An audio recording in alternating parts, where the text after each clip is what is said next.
And now I gotta wait for this delay to kick in so I can check this volume.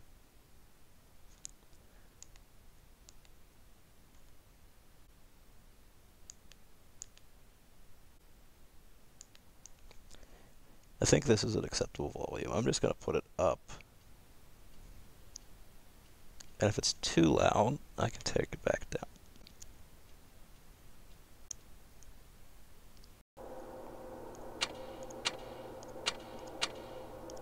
Do do do do do.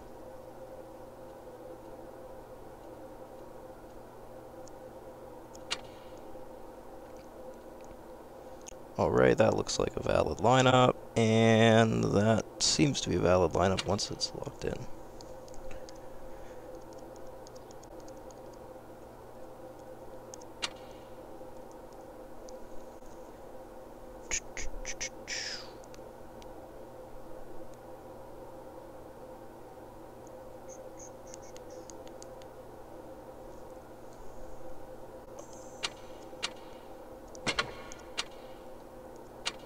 Alright, so, provided this volume's at a good thing, and you guys can hear me, actually wait, I got a brilliant idea on how to solve that.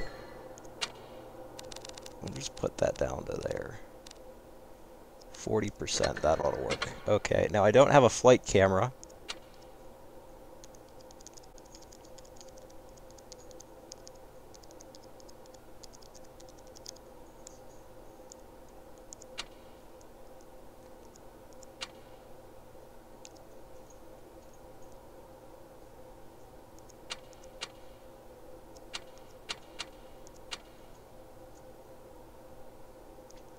Okay, so it looks like we're going to be playing here on Mayan Ruins.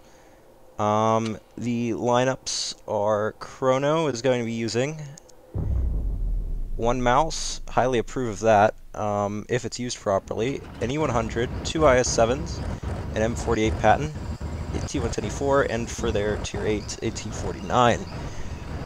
In the Flash Thunder corner, we've got another two IS-7s, a T110, a 215B 183, T57 Heavy, 48 Patton, and the T54 ST1 combo. Now, looks like Krono's going to be taking a heavy A-cap approach with their heavy tanks, and I think, judging by that mini-map, Flash Thunder's going to be doing the same with theirs. Now you can see Krono has moved their two, I'm going to consider the T49 as a, I'm going to loop in with the Patton as a medium tank thing, and they've managed to get a dominant position up on that hill, and that's going to really force Flash Thunder here back into their spawn. Now, Flash Thunder does have two medium tanks, and actual medium tanks, unlike the T49. They could use the counter push on B, but it doesn't look like they're going to do that, and instead, it looks like they're going to contest A with their entirety of their team. Now, bringing the T57 Heavy means they're going to have a slight edge when it comes to pushing, along with this 183 because they can just nuke something right off the bat. But when that T57 Heavy and 183 reload, that's going to put them in a very vulnerable position, so it's a bit of a risky move. And you can see there, what's this? Harry the Great just lost 1,200 hit points peeking out across that lane, and you really don't want to be trading shots like this. They've got a side-scraping mouse, a side-scraping E100, and I don't think they can see it yet. They've got a E4 covering them in the back alley. And that's really not something you want to push into, especially if you're going to try and go for a rush tactic. And it seems Krono is going to take advantage of the fact they've got their Flash Thunder pinned in one section of the map. You can see here, we've got two IS-7s moving up on the right-hand flank, looking for shots to try and split their team up even more. I'm going to have to give the... I'm going to say that considering Krono has already secured a cap, they're looking to be pretty dominant early on in this game. And unless Flash Thunder does something pretty soon, they're going to just run out of options very fast. I mean, as you can see here, these two German heavies holding this alleyway down unless they hard push one of them, and even then it's risking it. I'd say their best bet right now is to push on those IS-7s with everything they've got, and even then that's risking it. And it looks like they're sending out a M48 to do just that, but they're going to need more than him. Oh, and he bounces off the IS-7 side armor. Yeah, that's why you don't really want to be using medium tanks to counter anything heavy in today's meta. And you can see here they are seeming to take notice of that, and they're pushing. We've got a T-57 heavy locked in on one IS-7 here, and it looks like, it does look like that IS-7 Harry back there might be the first to go down, or maybe it's Furious Fox's 183. He's been targeted out pretty nicely by Krono, and yep, there goes the 183, will be the first casualty of this match, and it's going to get pretty fast from here, I would say. We've got a Mouse and E100 moving up exactly as they should to catch them in a pincer, and this is a pretty standard pincer maneuver, if I would say. We've got two IS-7s on one side, two German super heavies on the other. And yep, there goes another IS-7 down on the Flash Thunder's side. They're getting that Patton down to 200 hit points. At this point, I would say Flash Thunder's pretty much had it in this game. They're just completely out of position at this point. They've got no real tactical advantage being here. The T-57 heavy at this point you're going to see is becoming more of a liability than an asset, just because of that long clip reload, especially when you're in rush like this. The armor's not good. Oh, he's getting blocked by his own teammate. That's not really good. He goes down. I think the Patton's going to go down to the T-49. Looks like, oh, maybe not. Nope. Oh, the T-49 low rolled, so Patton might be able to kill the T-49. Not going to do that much good, though. Yep. ST-1 goes down, IS-7 goes down, and the Patton goes down. So all that Krono, or I should say Flash Thunder have left is a lone T-54 that's managed to flank all the way around to cap A, but I think he just inflicted serious damage on... Oh, he's a stock T-54. Oh, well, I don't see why you would be using that. But, yeah, Krono's going to cap that out. I don't know why you'd be using a stock T-54 in a competitive match. I wouldn't see why you'd be using a stock T-54 at all. Very interesting turn of events there. Was not expecting to see that. But anyways, first game's going to go to Krono. 3k damage done by that IS-7 there. Or, IS-7. E100, 2.5 by the IS-7. He's there, very nice, holding down in that corridor.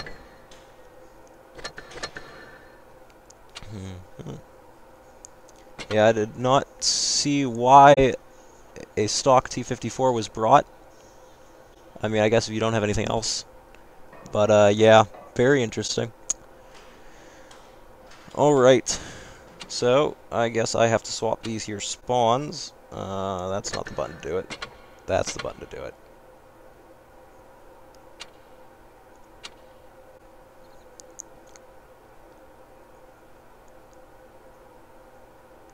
And it looks like, lineup-wise, they're still keeping that stock T-54.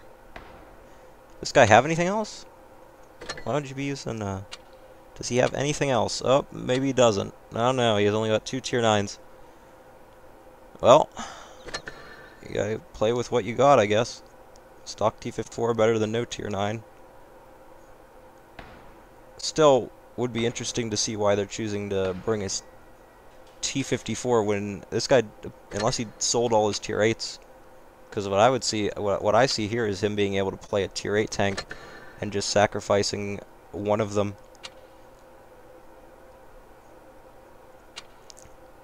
But other than that, yep, looks like Krono's keeping with their lineup,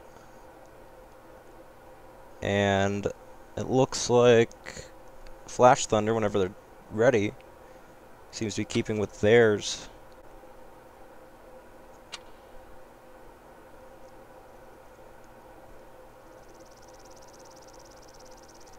Oh, they're switching their, Flash Thunders looks to be dropping their 183 for an STB-1. Interesting, and they've got 2 mediums that are unreadied, but they're selected as mediums, so if they're going to run 3 medium tanks plus a stock T-54, that's... I don't think that's going to do them any good, fighting IS-7s, a Mouse, and an E100.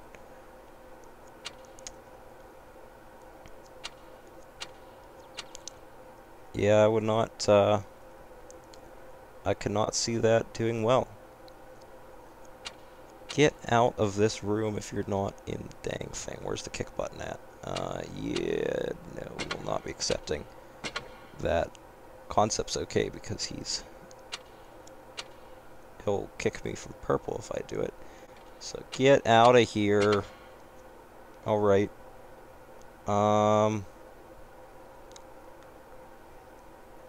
Let's see.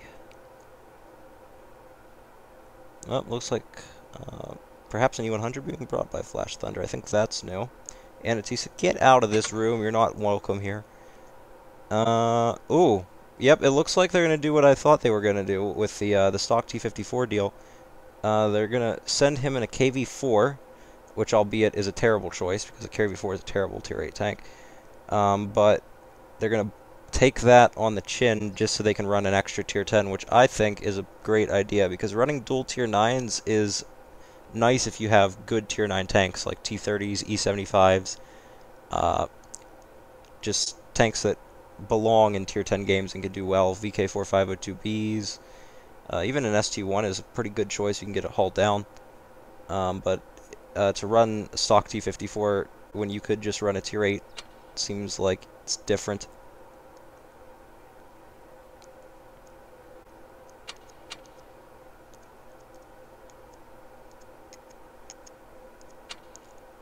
Alright.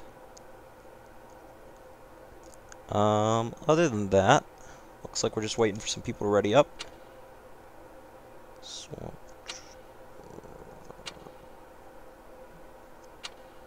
which one is him for him? So they're subbing somebody else in.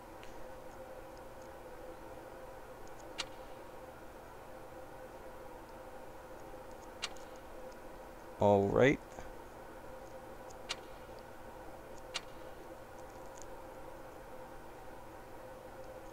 So it'll be interesting to see what they're going to sub in instead of that IS-3 I thought they were going to bring. They're still sticking with that T-57 Heavy. Now, normally the T-57 Heavy is regarded as a terrible Tier 10 tank because the 50B is better in every way. And I can't make a comment on that because I don't own either of them. But what I can say is that the best Tier 10 Heavy is obviously this one right here. When played correctly. This vehicle right here is. Yep. Ew. Can't stand look at that French thing. Where is it? Yep. This thing right here. Very nice. And it looks like we are good to wait. Is these important? Nope. And we're good to go. Oh, it's interesting. Oh, you're not supposed to. You're an iPhone. You're not supposed to do shit like that. Okay. That was very interesting. This never crashes before. I'm gonna blame you. Alright, so looks like Krono will obviously be taking A with their heavies. Not really anything else you should ever do with a mouse that when you go to a town. Looks like they're going to do the same thing they did last time, send the T-49. Oh, but looks like we're going to have a T-49 duel here, perhaps. Oh, this is interesting. So Flash Thunder's sending their T-49 and T-62A to do exactly what Krono did last game. And we're going to see if it pays off here. Now that T-49 is going to play a very dangerous game with the other one here. He might be getting caught out here. Oh, side shot goes into the tracks. Very lucky that he did not get ammo racked. I've seen T-49s get ammo racked time and time again. But Flash Thunder's pulling a lot of mediums on this flank. I don't know why that Patton was shooting at heat there at a T-49, but yeah, very interesting. So Flash Thunder's choosing a very aggressive strat here. They've got two E100s and a T-110E4 pushing in on B cap, and they're going to take C as well. So it'll be interesting to see how Krono counter this. Now, obviously, Krono's only lost half the health off a Tier 8 light tank, so that's really not, in the grand scheme of things, very important. These E100s just taking a hit apiece, and that Patton back there's a loss of about 600, 700 hit points. E100 does not do any damage to that IS-7 there. IS-7's bouncing another shot, presumably from the other E100. That's going to do down a bit. The one thing about an E100 is you definitely don't want to be fighting heavily armored tanks where you have to use your heat rounds, and especially now heat rounds do less damage, it's going to be even harder for them to work. Now, ooh, E4's lost about 1,000 as well. We might see a shot here into the side of this Ununder's turret. Nope, it doesn't go off quite high enough. Playing a good game there. And it looks like a Krono T49 managed to finish off the M48 Patton. And we see here another push by Flash Thunder. It looks like they're trying to get behind them. Now, what they really should be doing is getting to work together. You can see here, these two mediums are, well, medium and light tank are focused on the T124 and maybe the mouse, but they really can't combine their firepower in this situation. And especially now that they're down 2 tanks now, you really need to be positioned to combine your firepower and to focus your firepower onto one singular target. Otherwise, it just becomes about useless. As you see here, Krono is picking off exactly which tanks they want to die. They've gotten the Patton down. They've got that E100 down. He was a little isolated over there. It'll be interesting to see. Looks like the T62A is going to go down next. T49's abandoning him, which is, in this case, the smart thing to do. And it looks like we're going to have another push as that T49 kills the T62A back there. We've got another push. These two IS-7s on the E100 E4. E4 is going to go down next. See your good focus fire. There's another tier 10 down. And we've got an E100 in the back. Bounces, but nonetheless, this E100 is going to go down next. And we've got to be very careful here. Someone should probably drive into that B cap, because even though they're going to kill this E100, Flash Thunder still holds 2 caps. So it's still presumable, unless Krono caps this base, it's still presumable they have a shot at winning. I mean, it's a very slim one. They've only got 2 tanks left, but nope, Krono's going to be in it. That looks like it's about it for Flash Thunder, and they managed to pull 1 kill back, but it's not going to matter. All that's left is a lone T49, and it'll be interesting to see how he manages to do this. He might probably take out, he might be going for that T49 there. Oh, that was a cheeky RNG right there, right underneath his tank. That was pretty bullshit if I do say myself. That should have been a kill, but in the grand scheme of things, that wouldn't really matter. He's lost just about all his health. He's going to try running. I'm interested to see if he's going to try and nuke the T49 again, but nope, they're going to run out of cap points. So Krono will win this, and they will win it pretty solidly. Our tactics seem to work pretty decently on both games, and nope, no real big damage dealers. See here, 3 zeros on Flash Thunder. Yeah, Krono was very good at focusing those tanks out when they were out of position, and other than that, nothing really remarkable to see.